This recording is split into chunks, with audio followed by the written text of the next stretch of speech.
కోర్టులో ప్రవేశపెట్టాలి. అలా అరెస్ట్ చేసిన అమ్మాయిని వెంటనే కోర్టులో ప్రవేశపెట్టాలి. అలా కాకుండా ఆ అమ్మాయిని కిడ్నాప్ చేసి ఏ విధంగా చిలకలూరిపేట పోలీస్ స్టేషన్కి తీసుకొచ్చి 2 రోజులు అక్కడ హింసించి ఆ తర్వాత ఒంగోలులో డిఎస్పీ ఆఫీస్కి తీసుకెళ్ళి అక్కడ 2 రోజులు పెట్టి అక్కడ హింసించి తర్వాత గుంటూరుకు తీసుకొచ్చి ఆ తర్వాత కోర్టులో హాజరుపరిచారు అంటే వీళ్ళకి అసలు అన్యాయం చేస్తున్న వాళ్ళని వదిలేసి అమాయకులైన వాళ్ళ మీద అక్రమ కేసు పెట్టి ఇలా హింసించి ఇలా కొట్టే అధికారం ఉందని నేను అడుగుతున్నా. నిన్న సుధారాణి కోర్టులో జడ్జి గారి ముందు ఈ పోలీసులు తనని ఎంత దారుణంగా కొట్టారు, ఎంత ఘోరంగా బూతులు మాట్లాడారు, వాతలు తేలిపోయేలాగా ఎలా వాతలు పెట్టారో ఆవిడ జడ్జి గారికి చూపించడం జరిగింది, కోర్టులో విలపించడం జరిగింది. అది చూస్తే ఎవరికైనా కూడా అయ్యో పాపం అనిపిస్తుంది. ఈరోజు రాష్ట్రంలో పోలీసులు ఫెయిల్యూర్ అయ్యారు. చంద్రబాబు నాయుడు, పవన్ కళ్యాణ్ గారు, హోంమంత్రి గారు ఫెయిల్యూర్ అయ్యారు. ఆడపిల్లల్ని రక్షించలేకపోతున్నారు, ఆడపిల్లల మీద జరిగే దాడుల్ని నివారించలేకపోతున్నారు. కాబట్టే ఈ డైవర్షన్ పాలిటిక్స్ తీసుకొచ్చి ఇలా వైఎస్ఆర్సీపీకి సంబంధించిన సోషల్ మీడియా కార్యకర్తల పైన తప్పుడు కేసులు పెట్టి 15 ఏళ్ల ముందువి 10 ఏళ్ల ముందువి అంటూ ఏదేదో తప్పుడు కేసులు పెట్టి ఎలా కిడ్నాప్లు చేసి ఏ విధంగా కోర్టులో హాజరుపరచకుండా వాళ్ళని హింసిస్తున్నారు, కొడుతున్నారు, బూతులు తిడుతున్నారో నిన్న సుధారాణి జడ్జి గారి ముందు చెప్పటం సాక్ష్యమని కూడా ఈ సందర్భంగా తెలియజేసుకుంటున్నాను. ఈరోజు ఈ రాష్ట్రంలో హిట్లరు, గడాఫీ ఇద్దరూ కలిసి సీఎం కుర్చీలో కూర్చొని పరిపాలిస్తే ఎలా ఉంటుందో అలా ఉంది ఈ రాష్ట్రంలో పరిపాలన చూస్తుంటే. నేను పోలీసులకు సూటిగా చెప్తున్నాను, మీ తల మీద ఉన్న 3 సింహాలకి సెల్యూట్ కొట్టి పని చేయండి. అంతేగాని రాష్ట్రంలో 3 పార్టీలు కలిసి పనిచేస్తున్నాయని ఆ 3 పార్టీలకి కార్యకర్తలుగా ఉండటానికి మీరు తగరని కూడా ఈ సందర్భంగా తెలియజేసుకుంటున్నా. ఎందుకంటే మీకు ఆడబిడ్డలు ఉంటారు, మీ ఇంట్లో ఆడవాళ్ళు ఉంటారు. కాబట్టి ఆడవాళ్ళని అనవసరంగా హింసిస్తే ఎంత బాధ ఉంటుందో ఆ బాధ మీకు కూడా తెలుసు. కాబట్టి ఇలాంటి తప్పుడు పనులు చేయొద్దండి.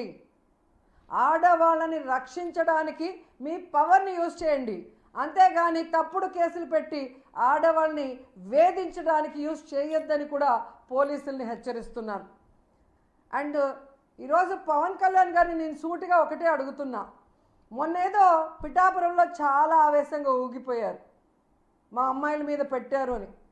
మరి ఇన్ని సంవత్సరాలుగా మీరు రాజకీయాల్లో వచ్చిన రోజు నుంచి వైఎస్ఆర్ కాంగ్రెస్ పార్టీ వాళ్ళ మీద కానీ మీ మీద కానీ అలాగే జగనన్న గారి మీద ఆయన కుటుంబ సభ్యుల మీద కానీ ఎంత ఘోరంగా ఈ తెలుగుదేశం పార్టీ, ఆ పార్టీలో ఉన్న నాయకులు, కార్యకర్తలు, సోషల్ మీడియాలో ఉన్న వాళ్ళు దిగజారిపోయి నీచాతి నీచంగా పోస్టులు పెట్టినప్పుడు ఈరోజు ఎందుకు వాళ్ళ మీద కేసులు పెట్టమని మీరు అడగట్లేదు, వాళ్ళని ఎందుకు అరెస్ట్ చేయట్లేదని నేను అడుగుతున్నాను. ఎందుకంటే చంద్రబాబు నాయుడు ఎప్పుడు అధికారంలోకి వస్తే చాలు ఆడవాళ్ళని వేధించడం, ఆడవాళ్ళ మీద క్యారెక్టర్ అసోసియేషన్ చేయటం, ఆడవాళ్ళని హింసించడానికే పుట్టాడా అనిపించే విధంగా ఉంటుంది. ఎందుకంటే మీరు చూశారు, గతంలో నేను ఎమ్మెల్యేగా ఉన్నప్పుడు ఏ విధంగా మహిళా పార్లమెంటుకి నన్ను రమ్మని పోలీసులతో కిడ్నాప్ చేయించి నన్ను ఏ విధంగా మాయం చేయాలన్న ప్రయత్నం చేశారు. ఈరోజు సుధారాణి విషయంలో కూడా అదే జరిగింది. ఎందుకంటే వ్యక్తిత్వ హననం చేయడంలో చంద్రబాబు నాయుడు సిద్ధహస్తుడు. తనకి భార్యగా ఉన్న భువనేశ్వర్ని ఇచ్చిన ఎన్టీఆర్ గారినికే బట్టలిప్పి కార్టూన్లు వేయించిన గనుడు చంద్రబాబు నాయుడు గారు. ఇదే జగన్మోహన్ రెడ్డి గారు ముఖ్యమంత్రిగా ఉన్నప్పుడు ఆయన మీద కానీ ఆయన భార్య మీద కానీ ఇదే తెలుగుదేశం పార్టీ ఎంత ఘోరంగా ఎంత దిగజారిపోయి పోస్టులు పెట్టింది. ఆ రోజు మీకు తెలీదా తప్పని? అవి పెట్టకూడదని చెప్పాలన్న బాధ్యత మీకు లేదా?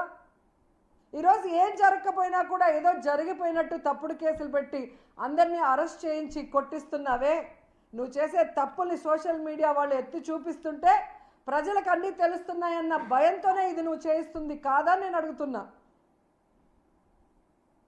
ఈరోజు హోంమంత్రి గారు ఒక మహిళా హోంమంత్రి ఉంది, మహిళలకి రక్షణ కల్పిస్తుంది అని ఎవరైనా ఆశపడితే అది అత్యాశే. ఎందుకంటే ఆవిడకి మహిళల మీద ప్రేమ లేదు, గౌరవం లేదు. తనకిచ్చిన హోంమంత్రి పదవి మీద బాధ్యతగా వ్యవహరించాలని కూడా తెలియకపోవడం మనం ఈ 5 నెలల కాలంలో కూడా చూడటం జరిగింది. ఒకవైపు స్కూల్ పిల్లలు, కాలేజ్ పిల్లలు, అలాగే మహిళల మీద దారుణంగా దాడులు జరుగుతున్నాయి, గ్యాంగ్ రేపులు జరుగుతున్నాయి, వాళ్ళని ముక్కలు ముక్కలుగా నరిగేస్తున్నారు, వాళ్ళ తొడలు చేతులు ఎక్కడెక్కడో కొరికేస్తున్నారు, వాళ్ళని తగలబెడుతున్నారు. కానీ వాళ్ళని కాపాడమని చెప్పడానికి, వాళ్ళని ఎలాగైనా రక్షించి ఆ తప్పు చేసే వాళ్ళని నియంత్రించే విధంగా పోలీసులకి ఏ రోజు ఆవిడ చెప్పింది లేదు, కేబినెట్లో ఏ రోజు ఆవిడ మాట్లాడింది లేదు. కానీ పోలీసుని ఉపయోగించి ఏ విధంగా ఆడవాళ్ళని వేధించాలి, వాతలు వచ్చే విధంగా ఎలా వాళ్ళని కొట్టించాలి, ఎలా భయపెట్టాలి అనేది మాత్రం తెలియటం నిజంగా చాలా దురదృష్టకరమని కూడా ఈ సందర్భంగా తెలియజేసుకుంటున్నాను.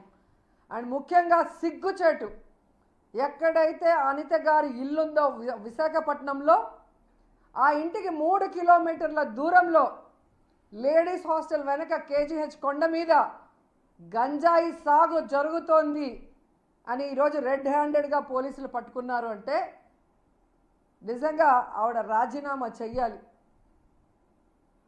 ఎందుకంటే రాత్రి పెడితే మొద్దునికి మొలక రాదు. 4 నెలలుగా సాగు జరుగుతూ ఉంటే ఏం చేస్తున్నట్టు హోంమంత్రి గారు? మొన్ననే డిఎస్పీ గారు కుప్పంలో ప్రెస్ మీట్ పెట్టి కుప్పంలో ఎలా ఈ గంజాయి సాగు చేస్తున్నారు, 84 ఎకరాలు గంజాయి సాగు జరుగుతోంది, అలాగే ఎండబెట్టిన ఆ గంజాయి ఎంతుంది, ఇవన్నీ కూడా పక్కన పెట్టుకొని ప్రెస్ మీట్ ఇచ్చారు. అటు చంద్రబాబు నాయుడు సిగ్గుపడట్లేదు, ఇటు అనిత గారు సిగ్గుపడట్లేదు. కానీ ఎప్పుడు ఎదురు దాడి చేయటమే, లేదా 100 రోజుల్లో గంజాయి లేకుండా మేము చర్యలు చేపడతామని ఊరికే పబ్లిసిటీ మాటలు మాట్లాడటం. మాటలు కోటలు దాటుతున్నాయి, చేతలు గడప కూడా దాటట్లేదు. సో ఈరోజు పవన్ కళ్యాణ్ గారు మాటలు జనాలు ఉంటే మాత్రం ఊగిపోతూ మాట్లాడతారు. మొన్న పిఠాపురంలో కూడా మాట్లాడారు, అంతకుముందు ట్వీట్ కూడా చేస్తున్నారు. నా తల్లిని లోకేష్ గారు 5 కోట్ల రూపాయలు ఇచ్చి సోషల్ మీడియాలో చాలా ఘోరంగా అవమానించారు, మా కుటుంబం మీద, మా కుటుంబంలో ఉన్న ఆడవాళ్ళ మీద దిగజారుడు పోస్టులు పెట్టించారు, నేను అతని సంగతి తేలుస్తాను, ఖబర్దార్ లోకేష్ అని చెప్పి పవన్ కళ్యాణ్ గారు మాట్లాడిన వీడియోలు మీరు చూస్తే మీకు అర్థమవుతుంది. 5 నెలల కాలంలో ఈ దేశంలో ఏ రాష్ట్రంలో ఏ ముఖ్యమంత్రి కూడా కానటువంటి విధంగా ఫెయిల్యూర్ అయిపోయారు. ఇచ్చిన వాగ్దానాలు నెరవేర్చలేడు. సూపర్ 6 లేదు, సూపర్ 7 లేదు. అలాగే ఉన్న వాటిని తీసేశారు. ఏదైతే జగనన్న ఇస్తున్నారో అవన్నీ కూడా అమ్మఒడితో సహా, ఆరోగ్యశ్రీతో సహా, విద్యా దీవెనతో సహా, చేయుతతో సహా అన్నీ కూడా తీసేశాడు. తాగండి, తాగి జీవితాలు నాశనం చేయండి, వీలైతే ఎంతమందినైనా రేప్ చేయండి, లేదా ఇంటికి పోయి పెళ్ళాలని కొట్టి గృహహింస చేయండి అన్న విధంగా గంజాయిని, మందుని వెచ్చలవిడిగా ఈరోజు అందుబాటులోకి తీసుకొచ్చారు. ఎంత దురదృష్టకరం అంటే స్కూల్ పిల్లలు తాగేసి స్కూల్కి వెళ్ళే పరిస్థితికి ఈరోజు ఈ రాష్ట్రంలో వచ్చింది అంటే అది ఈనాడు పేపర్లో రాశారు. చూడండి, ఈ ప్రభుత్వం ఎంత దిగజారిపోయిందో తెలుసుకోండి. ఆ రోజు విద్యాంధ్రప్రదేశ్గా మంచి విద్యని పిల్లలకి అందిస్తే ఈరోజు మధ్యాంధ్రప్రదేశ్గా అదే పిల్లలతో మద్యము, గంజాయి తాగించి స్కూల్కి వెళ్ళే పరిస్థితి తీసుకొచ్చిన చంద్రబాబు నాయుడిని ప్రజలు తరిమి కొట్టాలని కూడా ఈ సందర్భంగా కోరుకుంటున్నాను. ఇంకొక విషయం, ఈ మధ్య ఏం చేస్తున్నారంటే నేరస్తుల్ని వీళ్ళు ఆపలేకపోతున్నారు, నేరాల్ని ఆపలేకపోతున్నారు. సో బాధిత కుటుంబాలని బెదిరించడానికి స్టార్ట్ చేశారు.